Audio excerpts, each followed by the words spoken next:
नमस्कार दोस्तों, आज की कहानी में आपका स्वागत है। ये पार्ट 2 है।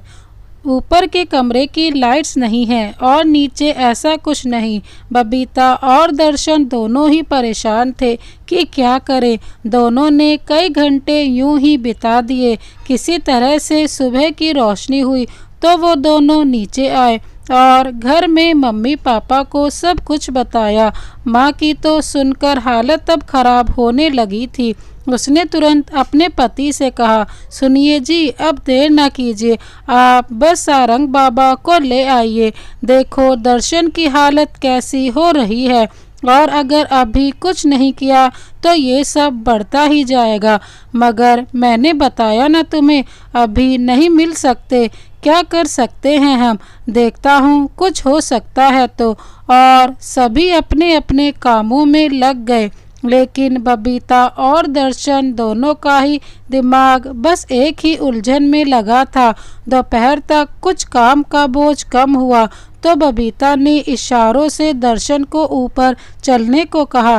दर्शन मम्मी की नज़र बचाकर ऊपर आ गया और बबीता भी। बबीता का उड़ा रंग और उतावलापन देख दर्शन ने पूछा, क्या हुआ और यहाँ मुझे क्यों बुलाया? जानती हो ना, मम्मी को इस तरह हमारा दिन में कमरे में आना पसंद नहीं। वो थोड़ी पुराने ख्यालातों की हैं। हाँ जानती हूँ मैं, पर आपसे कुछ पूछना था। माँ जी तो शायद कभी नहीं बताएंगी, पर आप ही बताइए कि आखिर क्यों ये सब हो रहा है। क्या वजह हो सकती है इन सब घटनाओं की?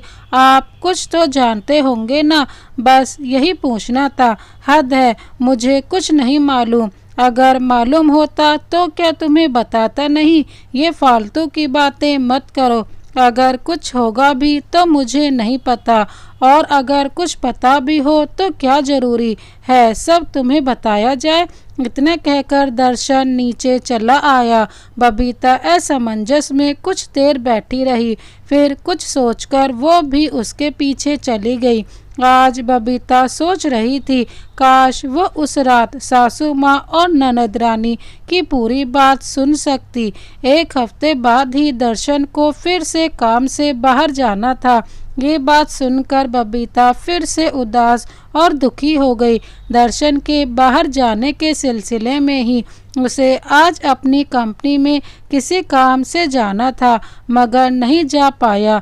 एक तो उसकी नींद पूरी नहीं थी, ऊपर से अब उसे भी एक जाने अनजाने डर ने घेरा था।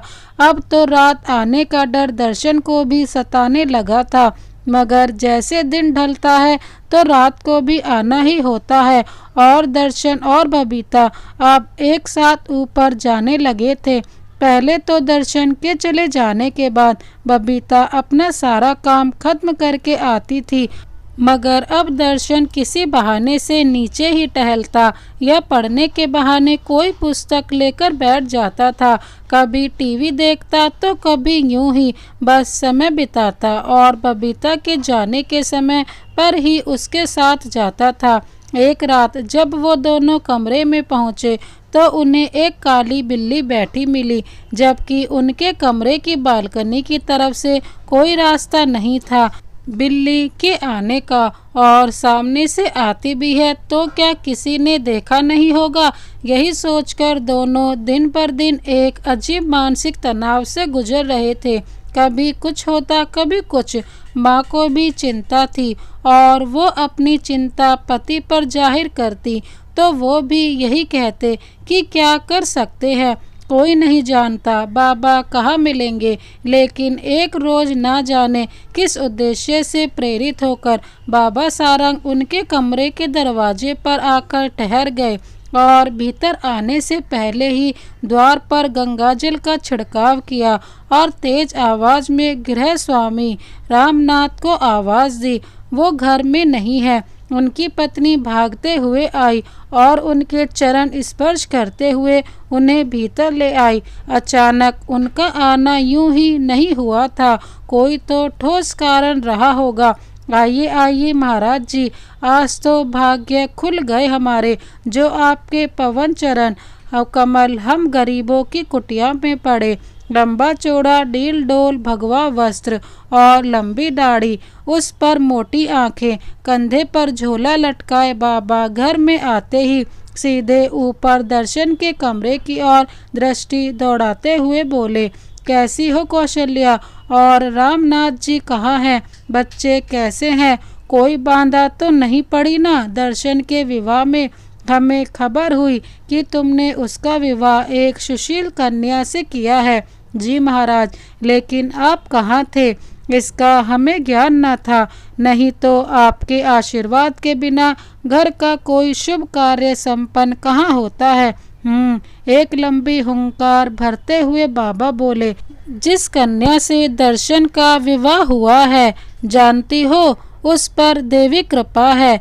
देवी माँ ने हमें इस घर में आने को प्रेरित किया है, इसलिए माँ की आज्ञा का उल्लंघन हम नहीं कर सकते। आप विराजिए महाराज। और उन्हें सोफे पर एक साफ चादर बिछाकर कौशल्या जी ने बैठा दिया और आवाज़ सुनकर बबीता भी अब भीतर वाले कमरे से बाहर आ गई। जैसे ही बाबा के चरणों में झुकी, बाबा ने मना कर दिया। वो बोले, नहीं, हमारे चरण स्पर्श मत करो बच्ची, तुम पर देवी माँ की विशेष कृपा है और हम देवी भक्त हैं। उठो और ऊंचा स्थान ग्रहण करो।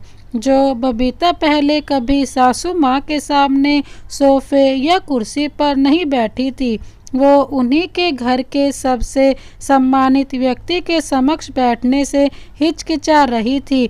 लेकिन बाबा बोले, कोई बात नहीं, हमें अपने पिता समान समझो। बैठो बेटी। और सासू माँ को कनाखियों से देखते हुए वो उनके चेहरे की प्रतिक्रिया को देख रही थी। सासू माँ कुछ मजबूर, कुछ सामान्य, कुछ शर्मिंदगी वाले भाव लेकर और थोड़ी सी नाराजगी भी देखी जा सकती थी, और देखते हुए कांपते हुए बैठ गईं। कौशल्या बेटी, तुम चाय का प्रबंध करो। ओ सासू माँ को तो जैसे 440 वोल्ट का करंट ही लग गया हो, मगर बाबा का आदेश था तो मानना पड़ा, चाहे बेमन से ही सही। सुनो बेटी, तुम यहाँ ठीक हो ना? कोई कष्ट तो नहीं? मुझे पिता तुल्य समझकर जो चाहो कह सकती हो। मैं देवी माँ के आदेश से यहाँ आया हूँ, और तुम तो बड़ी देवी की पुजारिन रह चुकी हो। तुम पर तो देवी की विशेष आशीर्वाद रखती हैं। मैं बहुत प्रसन्न हूँ कि दर्शन को तुम जैसी देवी समान पत्नी मिली। इससे उस पर कोई आँच नहीं आ सकती। साथ ही जो तुमसे जुड़ेगा वो सभी देवी माँ की कृपा से सौभाग्यशाली होगा।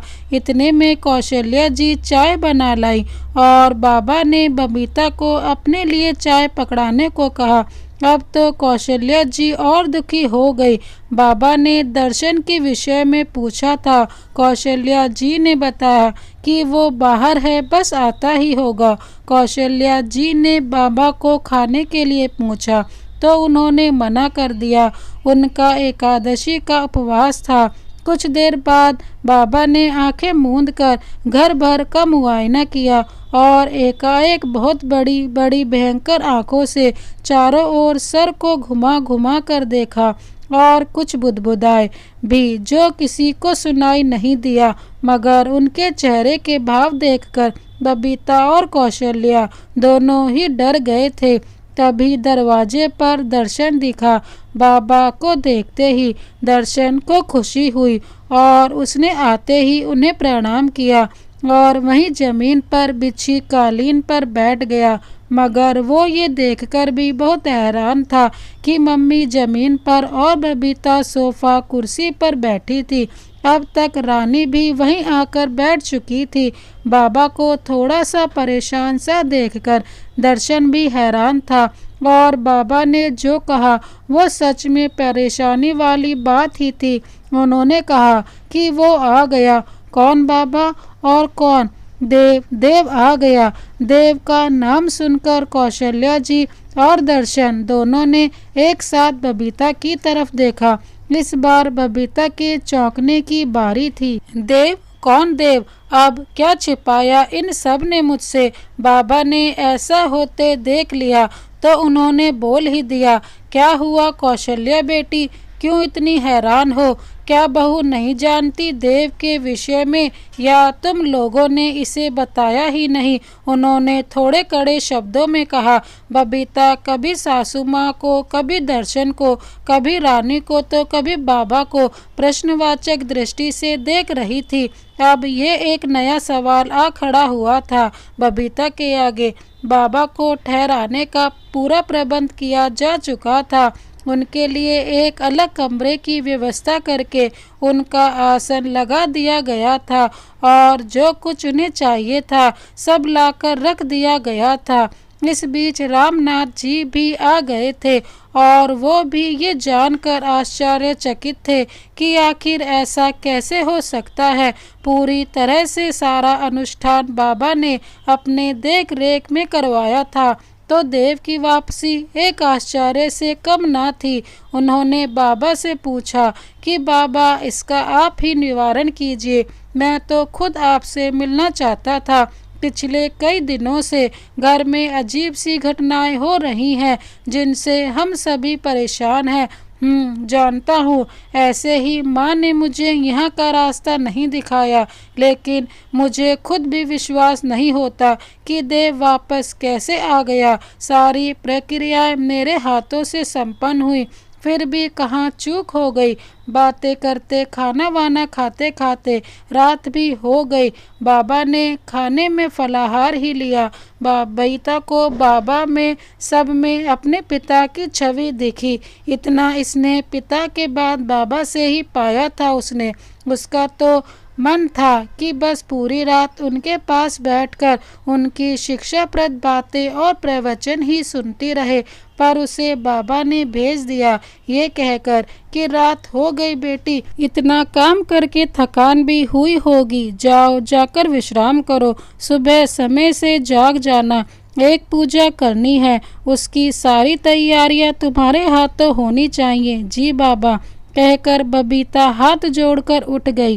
कमरे में दर्शन किसी अपराध बोध से ग्रस्त चुपचाप लेटा था, झूठ मूठ आंखें मूंदे, मगर बबीता जानती थी कि वो ऐसे मुझे बिना कुछ कहे सोने वाला नहीं, इसलिए उसने बोल ही दिया, रहने दो ये ड्रामा, मुझे पता है आप सोए नहीं, बस सोने का नाटक कर रहे हैं। मगर दर्शन हिला तक नहीं। बबीता को बुरा लगा। उसने भी पीठ मोड़कर लेटना ठीक समझा। उसे जरा भी नींद नहीं आ रही थी। उसके मस्तिष्क में तो देव के बारे में सुनकर अनेकों कहानियां बन रही थी। आधी रात होने को आई, दर्शन को प्यास लगी और वो जागकर पानी पीने लगा। बबीता को जागता देखा तो पूछ लिया, क्या हुआ, तुम सोई नहीं या अभी जागी हो? आपको जब से सोने का नाटक करते देखा है तब से जागी हूँ। आप तो झूठा सोते सोते सच में सो गए, मगर मेरी आंखों में नींद कहाँ? क्यों, तुम्हारी नींद कहाँ चली गई? जाने मन, आओ मेरी बाहों में, तुम्हें मैं सुलाता हूँ अपने प्रेम की लोरी सुनाकर। रहने दीजिए, मुझे जब सोना होगा तब सो जाऊंगी। और वो मुंह फेर कर सोने की कोशिश करने लगी। उसे जल्दी भी जागना था और नींद भी नहीं आ रही थी। अक्सर हमारे साथ ऐसा होता है कि जब भी सुबह जल्दी जागना हो तो रात भर इसी चिंता में नींद नहीं आती कि जल्दी जागना है। बेचारी कुछ घंटे ही सो पाई और घड़ी में अलार्म भी लगाया था, सो 4 बजे वो भी बज गया, मगर उसके मन से अभी भी बेचैनी कम नहीं हुई थी। बबीता नीचे आकर साफ सफाई करने लगी और स्नान करके रसोई में चली गई। थोड़ी देर में रानी और सासू माँ भी आ गई थी। बड़ी हिम्मत करके बबीता ने काम करते हुए बातों के बीच ही पूछ लिया, माँ जी ये देव कौन है? मेथी काटते हुए कौशल्या जी चौंक कर बबीता को देखती हैं, फिर एक हारे हुए सिपाही की भांति फिर से सर झुकाकर कहना शुरू करती हैं, देव दर्शन का बड़ा भाई था, बस 10 मिनट बड़ा। क्या इतनी बड़ी बात आपने मुझसे छिपाई क्यों?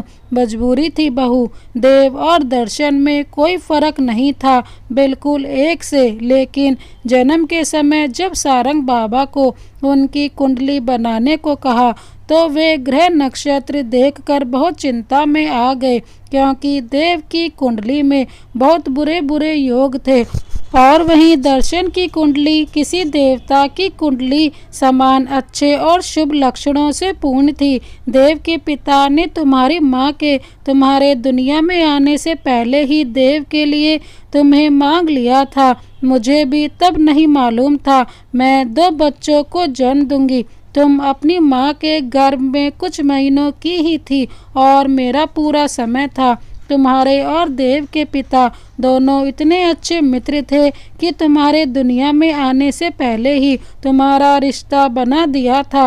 मगर जब मुझे जुड़वा बेटे हुए और जो बाबा ने बताया उसके चलते हम लोगों ने तुम्हारे पापा को कुछ नहीं बताया, क्योंकि बाबा ने बताया कि देव की कुंडली के अनुसार वो राक्षसी शक्तियों के वश में रहेगा और अपनी पत्नी को शादी के कुछ ही महीनों बाद क्या माँ जी, वो अपनी पत्नी की हत्या कर देगा। इसलिए हम सभी ने सोचा कि तुम्हारी शादी देव से नहीं दर्शन से कर देंगे। जैसे जैसे समय बीता दोनों साथ ही बड़े हुए। दोनों में बहुत प्रेम था, दोनों की पसंद एक थी। जब तुम्हारे पिता की कोई चिट्ठी आती तो देव भी उसे पढ़ता था और जो भी तस्वीर हम लोग तुम्हारी मंगवाते उसे देव भी देख लेता था। धीरे धीरे देव के मन में तुम्हारे लिए प्रेम पनपने लगा। ये हमें नहीं पता चला, मगर देव गलत संगतियों में पड़ गया। हमने सभी ने बहुत कोशिश की कि वो सही राह पर आ जाए, मगर उसकी आदतें बस बिगड़ती चली गई। शायद उसे ये मालूम हो गया था कि तुम्हारी शादी का वादा हमने देव से किया था, मगर तुम्हारी शादी दर्शन से कराना चाहते थे। इसी कुंठ में वो शायद गलत मार्ग पर चल पड़ा, लेकिन फिर भी अपने भाई से बहुत प्यार करता था। उसको भी खीर पसंद थी और दर्शन को भी। एक लंबी सांस छोड़ते हुए वो बोली, लेकिन उसे इलायची बिल्कुल पसंद नहीं थी, मगर दर्शन हमेशा मुंह में इलायची रखता था। यहाँ तक कि कभी खीर में गलती से इलायची डाल दी होती तो अपनी सबसे प्यारी चीज खीर को भी वो छोड़ देता था। जब से देव चला गया तब से दर्शन ने भी खीर खाना छोड़ दिया और इलायची तो कभी घर में भी देख ले तो बिगड़ जाता है। पूरा घर आसमान पर उठा लेता है, कहता है मेरे भाई को पसंद नहीं, वो चीज़ घर में नहीं आनी चाहिए। यहाँ तक कि दोनों को सफ़ेद कुर्ता पहनना बहुत पसंद था। अब भी सबसे ज़्यादा सफ़ेद कुर्ते इस घर में दर्शन के मिलेंगे। कितनी पसंद मिलती थी दोनों की। बस हमें इसी बात का डर था कि कहीं तुम्हारी शादी उससे कर देते तो वो तुम्हें कोई नुकसान ना पहुंचा दे। अगर उसने तुम्हारी जान ले ली होती तो। पर अब देव जी, एक दिन दोनों भाई जब गांव की नदी में नहाने गए तो बस दर्शन वापस आया। उसने गहराई की तरफ अपनी दौड़ लगा दी और तैरते तैरते जाने कहाँ खो गया मेरा देव। वो सुबकते सुबकते बोलती हुई रोने लगी, लेकिन माँ जी, अब ये पूजा क्या उन्हीं की आत्मा की शांति के लिए है? हाँ बहू, देव के जाने के बाद घर में जब अजीबोगरीब घटनाएं होने लगी, कभी दर्शन के कपड़े जले मिलते, कभी घर में कोई बिल्ली बैठी दिखती, कभी दर्शन के कमरे की सारी चीजें बिखरी हुई मिलती, कभी मेरे कमरे के पंखे से फांसी का फंदा बंधा दिखता। बहुत अजीब सी चीजें होती रहती। तब बाबा ने देव की आत्मा की मुक्ति के लिए अनुष्ठान करवाया।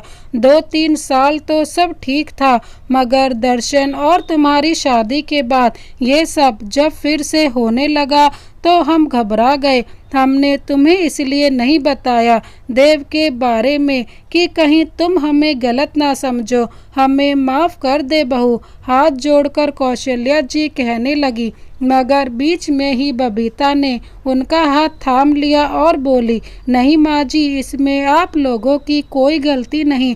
आपने तो मेरे ही अच्छे का सोचकर ये सब किया। मुझे आपसे कोई शिकायत नहीं। दर्शन जी को जीवन साथी के रूप में पाकर मैं बहुत खुश हूँ। सुबह के 7 बज गए थे, प्रसाद भी तैयार हो गया था। बातें करते करते और बाबा ने भी पूजा की तैयारी शुरू कर दी। बाबा ने जो सामग्री लिखी थी उसमें सौंफ, लौंग, इलायची सब था। लिस्ट देखकर कौशल्या जी ने इलायची हटवा दी। बाबा देव को इलायची पसंद नहीं थी। अगर उसकी आत्मा को बुरा लग गया तो ठीक है कौशल्या बेटी, जैसी तुम्हारी इच्छा। 9 बजे पूजा शुरू हुई और सभी ने पूरा योगदान दिया। दर्शन और बबीता साथ में गठबंधन बांधे पूजा की प्रक्रिया निभा रहे थे और पूरा परिवार हाथ जोड़े बैठा था। रामनाथ जी बीच बीच में हवन सामग्री हवन कुंड में डालते रहते थे और बाबा मंत्रोच्चार कर रहे थे। 1 बज गया था। पूजा समाप्त होने में सभी ने प्रसाद खाया और ईश्वर से प्रार्थना की कि अब कोई अनिष्टा ना हो, देव की आत्मा को शांति मिले। बाबा जानते थे पर बबीता के मनुहार पर एक दिन और ठहर गए। सभी थके हारे थे, इसलिए विश्राम करने की इच्छा से अपने अपने कमरों में चले गए। बबीता और दर्शन भी। दर्शन अब भी बबीता से शर्मिंदा था, उससे नज़र नहीं मिला पा रहा था, मगर बबीता ने उसे माफ़ कर दिया था। वो इसी बात से खुश और संतुष्ट थी कि अब सारी मुसीबतें खत्म हो जाएंगी। बाबा अपने कमरे में विचारों में खोए बैठे थे। ये बात सिर्फ वही जानते थे कि अग्नि देव ने उनकी पूजा स्वीकार करने से इनकार कर दिया था।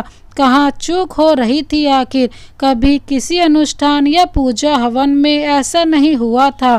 फिर ये पूजा पूरी स्वीकार्य क्यों नहीं होती? उनकी नज़र एक छोटे लिफाफे पर गई।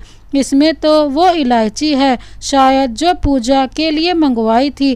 कहीं एक सामग्री छूट जाने से तो नहीं, ऐसा नहीं होता। फिर भी क्या पता ऐसा हो। आत्माएं बहुत जिद्दी होती हैं। ये सोचकर वो उठे और लिफाफा उठाकर कुछ दाने हाथ में लिए। बाहर अभी हवन की आग ठंडी नहीं हुई थी। उसे बाहर ले जाने और विसर्जन करने के लिए उठाया जाना था, मगर बाबा ने उसमें इलायची डाली, कुछ मंत्र पढ़े और हाथ जोड़े। कुछ और ना सही, पर बाबा को थोड़ी तसल्ली हो गई थी। दिन गुजर गया और फिर रात आई। आज बबीता बहुत खुश थी और बहुत बड़ा सा बोझ जो उसके मन और मस्तिष्क पर था, उससे आज उसे छुटकारा मिला था। इसलिए नींद तो बिस्तर से लगते ही आ गई। एकाएक वो जाग गई, जैसे किसी ने उसे जगाया हो, मगर कोई नहीं था। सोचा आज बाहर मुक्त हुई हूँ तो कोई सपना आया होगा। फिर सोने लगी। नींद भी आई, पर उसने देखा कोई दर्शन जैसा व्यक्ति था जो उसके पास आना चाहता था।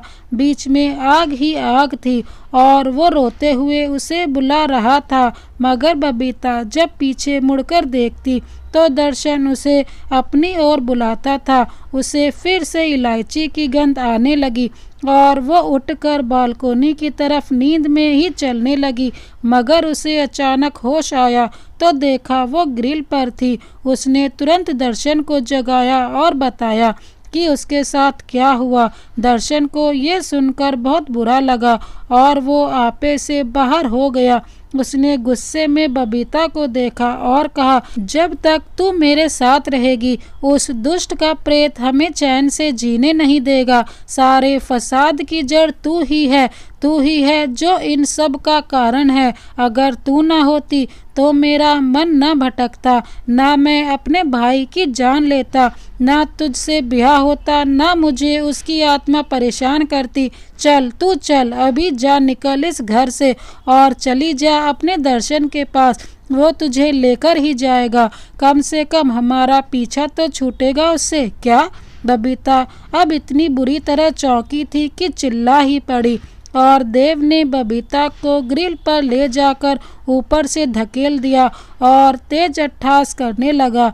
इलायची का भोग मिलने से दर्शन की आत्मा को शांति तो मिली मगर अधूरी। उसका बबीता के लिए प्रेम उसे आज़ाद होने से रोकता था और देव ने अपनी कुंडली के लिखे अनुसार पत्नी की हत्या कर ही दी और अब बबीता और दर्शन का मिलन दूसरी दुनिया में ही जाकर हुआ।